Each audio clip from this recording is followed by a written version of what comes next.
महीने में इलाहाबाद का नाम तो सुना है, जो प्रयागराज हो गया है। उस इलाहाबाद में एक तथाकथित धर्म संसद की मीटिंग हुई और उस धर्म संसद या धर्म संगठन जिसने मीटिंग की, उसने भारत का संविधान जो अब है इसको खत्म करके मनुस्मृति पर आधारित संविधान लागू हो, उसकी रूपरेखा तैयार कर ली है। 60 पेज की रूपरेखा पर उन्होंने चर्चा की और उसके बाद में अगले साल यानी अब 1.5 महीने बाद 2 महीने बाद अगला साल शुरू हो जाएगा, उसकी दूसरी मीटिंग बनारस में होगी और उस धर्म संसद में जो संविधान वो बना रहे हैं मनुस्मृति पर आधारित, उस पर चर्चा हुई। उसमें क्या लिखा था, यह अखबार की खबर है, 12 अगस्त का दैनिक भास्कर अखबार, उसे निकालिए और पढ़िए। उस अखबार में लिखा है, जो संविधान बनाने की बात कर रहे हैं वो कह रहे हैं कि केवल इस संविधान के अनुसार 4 लोगों को यानी 4 तरह के लोगों को वोट देने का अधिकार होगा। नंबर 1 हिंदुओं को, नंबर 2 बौद्धों को, नंबर 3 जैनियों को और नंबर 4 सिखों को। तो मुस्लिम समाज के जो लोग हैं और जो पारसी हैं और जो ईसाई हैं, इनको तो एक झटके में ही उन्होंने मताधिकार से वंचित कर दिया। और जब आपको वोट देने का अधिकार नहीं है तो आपको इलेक्शन लड़ने का अधिकार कैसे होगा, बताओ जरा मुझे। इस बात को जरा ध्यान से सोचें आप। अगर किसी व्यक्ति को वोट देने का अधिकार नहीं है तो उसे इलेक्शन लड़ने का, चुनाव लड़ने का भी अधिकार नहीं है। यानी इस देश की इतनी बड़ी आबादी, 20 करोड़ मुस्लिम समाज और तकरीबन 1 करोड़ से ज्यादा ईसाई समाज और पारसी समाज, यानी इतनी बड़ी संख्या को एक झटके में, अभी तो संविधान बना भी नहीं है, जिसे बनाने जा रहे हैं पहले ही उन्होंने कह दिया इतने लोगों को कोई अधिकार नहीं होगा। राजधानी दिल्ली से बदलकर वो बनारस ले जाएंगे।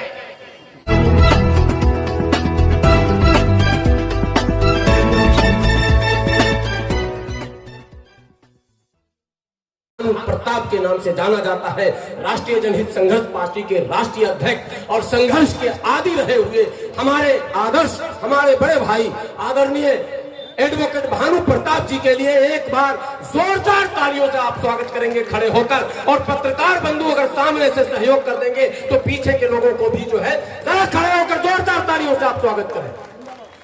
इनकलाब जिंदाबाद, देशभक्त भारत मोर्चा जिंदाबाद, एडवोकेट भानु प्रताप जिंदाबाद, एडवोकेट भानु प्रताप। बहुत बहुत शुक्रिया गुलाम सरवर साहब। बोधिसत्व बाबा साहब डॉक्टर भीमराव अंबेडकर जी के चरणों में नमन करते हुए, बहुजन समाज में जन्मे सभी संतों महापुरुषों के चरणों में नमन करते हुए, आज इस मीटिंग में उपस्थित देशभक्त भारत मोर्चा के राष्ट्रीय अध्यक्ष आदरणीय इंजीनियर डीसी कपिल साहब,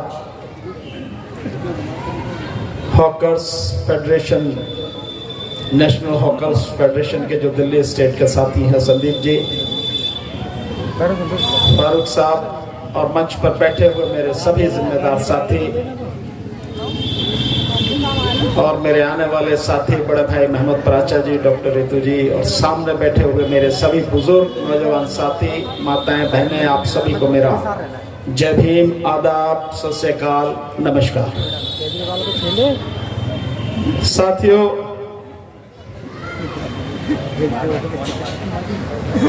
मीटिंगें तो बहुत होती हैं,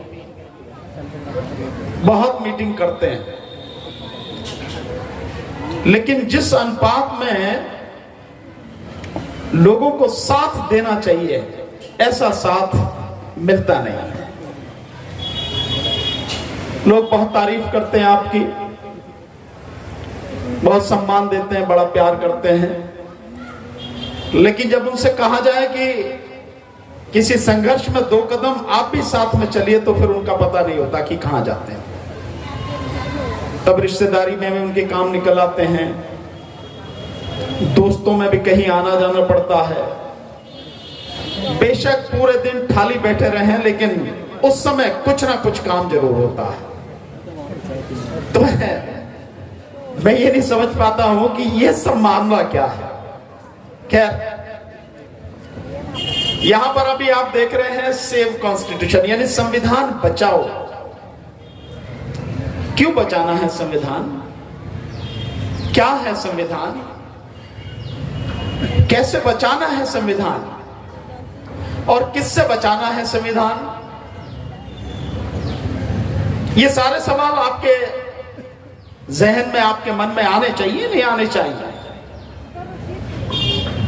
संविधान साथियों इसलिए बचाना है कि इस देश के जो लोग हैं वो किसी भी जाति के हों, किसी भी धर्म के हों, शहर के हों, गांव के हों, मोहल्ले के हों, छोटे हों, बड़े हों, बच्चे हों, बूढ़े हों, महिलाएं हों, पुरुष हों, कोई भी हो, अगर इस देश में सम्मान से जीने का कोई भी अधिकार आपका है तो वो संविधान में लिखा हुआ है, संविधान की बदौलत है। अगर संविधान खत्म हो जाए, ये संविधान जो बाबा साहब ने बनाया है, तो आपके सारे अधिकार खत्म हो जाएंगे। और अधिकार बिना इंसान मुर्दे से ज्यादा कुछ नहीं होता। इसलिए संविधान बचाना जरूरी है। मेरे साथी बैठे हैं सारे हॉकर्स फेडरेशन के, रेहड़ी पटरी वाले सारे साथी हैं। इनकी भी रेहड़ी पटरी जब भी बचेगी जब संविधान बचेगा। जो भी साथी फुटपाथ पर जूते चप्पल ठीक करते हैं, जिनके माध्यम से आज ये मीटिंग भी अरेंज की गई है, जो भी बहुत परेशान हैं, उनके भी ठीक कब बचेंगे? जब संविधान बचेगा। आपका रोजगार कब बचेगा? आपको नौकरी कब मिलेगी, कैसे मिलेगी? जब संविधान बचेगा। आपको शिक्षा कैसे मिलेगी? आपके बच्चों को शिक्षा कैसे मिलेगी? आप कोई बिजनेस कर सके, किसान खेती कर सके, मजदूर मजदूरी कर सके, ये कब संभव है? जब संविधान बचेगा। और संविधान बचे ही नहीं, इससे भी कहीं ज्यादा जरूरी है कि संविधान ईमानदारी से लागू हो। लेकिन 72 साल 1950 में जब संविधान 26 जनवरी को लागू हुआ, तब से लेके आज तक 72 साल हो गए, पर अभी तक संविधान लागू नहीं हुआ। लेकिन संविधान को खत्म करने की सारी कोशिशें सभी सरकारों ने की है, और वर्तमान जो सरकार है, मोदी सरकार, ये पूरी तरह से इसे खत्म कर देना चाहती है। तो संविधान का बचना बहुत जरूरी है साथियों। आज आप वोट देते हैं तो किसकी बदौलत देते हैं? संविधान की बदौलत। आप अनपढ़ हो, पढ़े लिखे हो, नौकरी करते हो, कहीं रहते हो, कुछ करते हो, किसी भी जाति धर्म के हो, इसी की बदौलत तो आपको जो है वोट का अधिकार मिला है। और ये वोट का अधिकार आपको दिलवाया बाबा साहब डॉक्टर अंबेडकर ने। अन्यथा तो आपको कोई वोट का अधिकार इस देश में नहीं मिलता। मैं कई जगह बताता हूं, आपको भी बताना चाह रहा हूं, 3 ही तरह के लोगों को वोट देने का अधिकार दिया जा रहा था। एक, जिनके पास 50 बीघा जमीन हो। 2, जिनके पास कम से कम बीए तक की शिक्षा हो, बीए हो, बीएससी हो, बीकॉम हो, यानी ग्रेजुएट हो। और तीसरा, जो इनकम टैक्स देते हो। तो अब सारे के सारे हम यहां जितने बैठे हैं, एक आध को, किसी को छोड़कर बाकी सारे के सारे अपने बुजुर्गों के विषय में सोचो और बताओ कि क्या आपके बुजुर्ग या आप में से आज हम भी कितने लोग हैं जिनको वोट देने का अधिकार मिलता। और अगर वो लागू हो गया होता तो आज जो पढ़ लिख भी गए हैं आप, ये भी नहीं पढ़ पाते। लेकिन बाबा साहब डॉक्टर अंबेडकर ने कहा कि नहीं, इस देश में कोई भी व्यक्ति हो, जिसकी उम्र 21 साल की हो जाएगी, उस व्यक्ति को सरकार बनाने के लिए वोट देने का अधिकार होगा। वो अमीर हो, गरीब हो, आदमी हो, स्त्री हो, इस जाति का, उस जाति का, इस धर्म का, उस धर्म का, शहर गांव कहीं का भी हो, 21 साल जिसकी उम्र होगी, सरकार बनाने का अधिकार उसको होगा। इस तरह से आप सबको वोट का अधिकार मिला, और केवल वोट का ही अधिकार है जिससे आप संविधान को बचा सकते हो, केवल वोट के अधिकार से। अन्यथा आपके वोट का अधिकार जिस दिन चला गया, संविधान खत्म हो जाएगा। और इस सब को खत्म करने के लिए लगातार काम हो रहा है, लगातार। आप सोते रहें, आप जानना ना चाहें, ये आपके ऊपर है, लेकिन आपके सारे अधिकार खत्म कर दिए जाएं। जो लोग ये चाहते हैं वो लगातार इन अधिकारों को खत्म करने के लिए काम कर रहे हैं। इसका एक उदाहरण बताऊंगा, उससे आप समझ जाएंगे। अभी पिछले दिनों अगस्त के महीने में इलाहाबाद का नाम तो सुना है, जो प्रयागराज हो गया है। उस इलाहाबाद में एक तथाकथित धर्म संसद की मीटिंग हुई, और उस धर्म संसद या धर्म संगठन जिसने मीटिंग की, उसने भारत का संविधान जो अब है, इसको खत्म करके मनुस्मृति पर आधारित संविधान लागू हो, उसकी रूपरेखा तैयार कर ली है। 60 पेज की रूपरेखा पर उन्होंने चर्चा की, और उसके बाद में अगले साल, यानी अब 1.5 महीने बाद, 2 महीने बाद अगला साल शुरू हो जाएगा, उसकी दूसरी मीटिंग बनारस में होगी। और उस धर्म संसद में जो संविधान वो बना रहे हैं मनुस्मृति पर आधारित, उस पर चर्चा हुई। उसमें क्या लिखा था, ये अखबार की खबर है, 12 अगस्त का दैनिक भास्कर अखबार, उसे निकालिए और पढ़िए। जो संविधान बनाने की बात कर रहे हैं, वो कह रहे हैं कि केवल इस संविधान के अनुसार 4 लोगों को, यानी 4 तरह के लोगों को वोट देने का अधिकार होगा। नंबर 1 हिंदुओं को, नंबर 2 बौद्धों को, नंबर 3 जैनियों को, और नंबर 4 सिखों को। तो मुस्लिम समाज के जो लोग हैं, और जो पारसी हैं, और जो ईसाई हैं, इनको तो एक झटके में ही उन्होंने मताधिकार से वंचित कर दिया। और जब आपको वोट देने का अधिकार नहीं है, तो आपको इलेक्शन लड़ने का अधिकार कैसे होगा? बताओ जरा मुझे। इस बात को जरा ध्यान से सोचें आप। अगर किसी व्यक्ति को वोट देने का अधिकार नहीं है, तो उसे इलेक्शन लड़ने का, चुनाव लड़ने का भी अधिकार नहीं है। यानी इस देश की इतनी बड़ी आबादी, 20 करोड़ मुस्लिम समाज, और तकरीबन 1 करोड़ से ज्यादा ईसाई समाज और पारसी समाज, यानी इतनी बड़ी संख्या को एक झटके में, अभी तो संविधान बना भी नहीं है, जिसे बनाने जा रहे हैं, पहले ही उन्होंने कह दिया इतने लोगों को कोई अधिकार नहीं होगा। दूसरा, उनका कहना है कि राजधानी दिल्ली से बदलकर वो बनारस ले जाएंगे। और तीसरी चीजें जो आपको समझने की जरूरत है कि क्योंकि यह संविधान मनुस्मृति पर आधारित होगा, और मनुस्मृति इस देश में, इस दुनिया में ऊंच नीच पर आधारित, भेदभाव पर आधारित, अन्याय और अत्याचार पर आधारित सबसे कुत्सित, सबसे बुरा एक ग्रंथ है, जिस पर वो इस संविधान को बनाने की बात कर रहे हैं।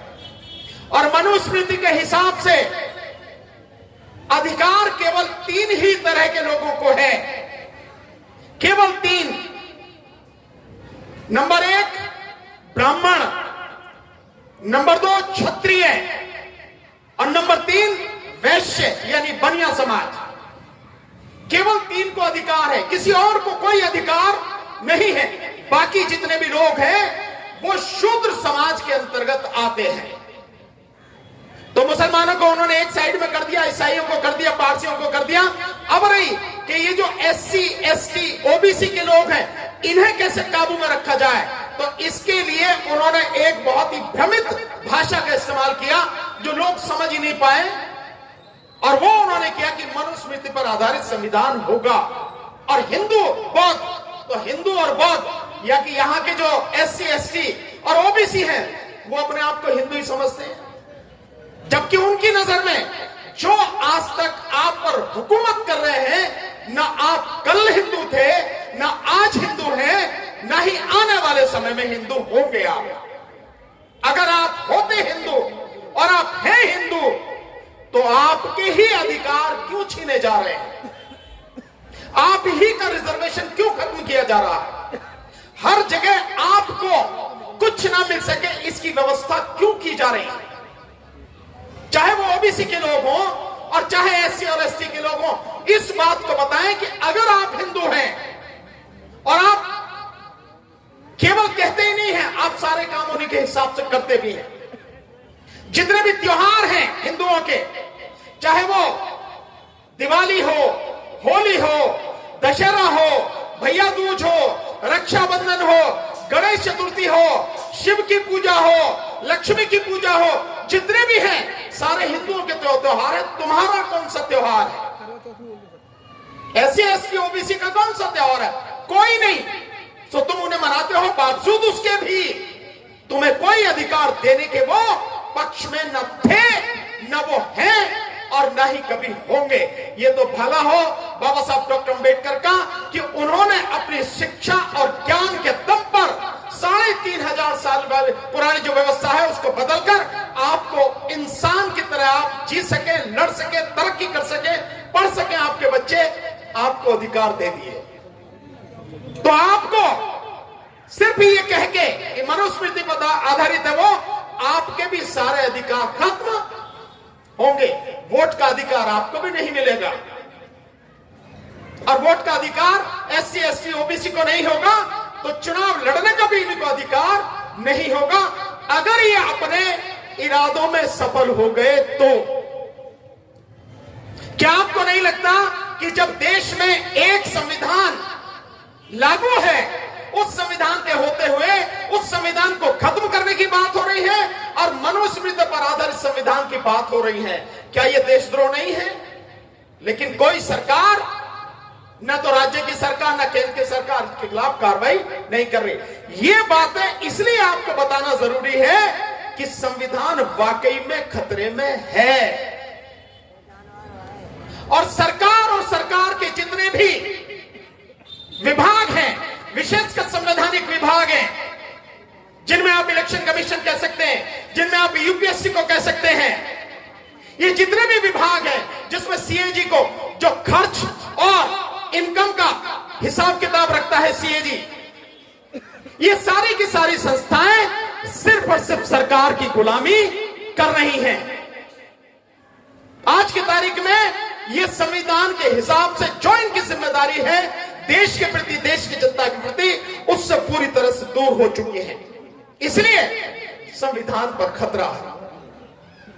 प्रधानमंत्री मोदी धोखा देने के लिए आपको वैसे तो कितनी ही बातें बताएं, चाहे 15-20 लाख रुपए का मामला हो, चाहे 2 करोड़ नौकरियों का मामला हो, चाहे डिजिटल इंडिया का मामला हो, चाहे जो स्मार्ट सिटी 100 स्मार्ट सिटी बनाने की बात हो, चाहे महिलाओं की सुरक्षा की बात हो, कुछ भी हो, चाहे किसानों की आमदनी 2022 अब जाने वाला है, इस तक दुगनी करने की बात हो, ये झूठ तो बोला ही बोला। लेकिन आपको धोखा देने के लिए जिस समय पहली बार प्रधानमंत्री मोदी संसद में गए तो संसद की सीढ़ियों पर सर झुकाकर नमन किया, लेकिन उसके बाद जिस तरह से संविधान को, देश की संसद को, देश की जनता को धोखा दिया, वो किसी से छुपा नहीं है। इसलिए संविधान खतरे में है,